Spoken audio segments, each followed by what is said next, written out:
izay omenao ahy ka ho avy ny maraina ilay andro vao ny masoandro no amiratra nazava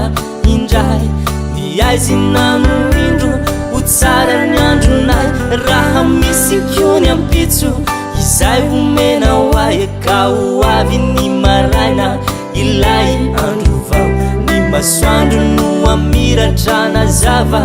indray ny aizina no indro ho tsara ny andronay tompo avelao ao iezaka ampifaly ro milizany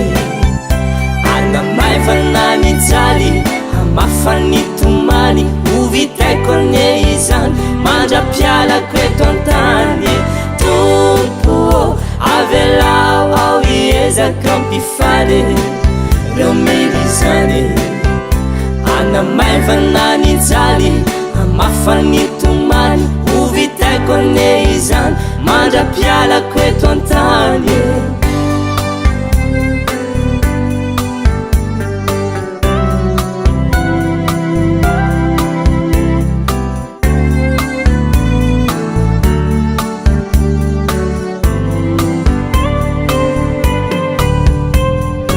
kely sy bitika tsy mendriky any amonjy satria tena osa tsy mahavita kory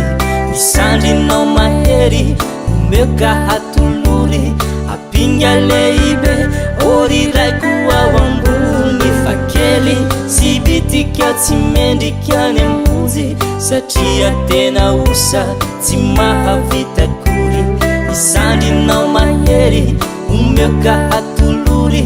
apinga lehibe oriraiko ao ambony tompo avelao ao iezaka ampifaly ro milizany anamaivana mijaly amafany tomany hovitaiko ane izany mandra-pialako eto antany tompo avelao ao iezaka ampifaly ro milizany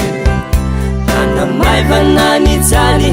amafany tomany hovitaiko ane izany mandra-pialako eto antany tompo avelao ao iezaka ampifaly ro milizany anamaivana mijaly amafany tomany hovitaiko ane izany mandra-pialako eto antany tompo avelao ao iezaka ampifaly ro milizany anamaivana mijaly amafany tomany hovitaiko ane izany mandra-pialako eto antany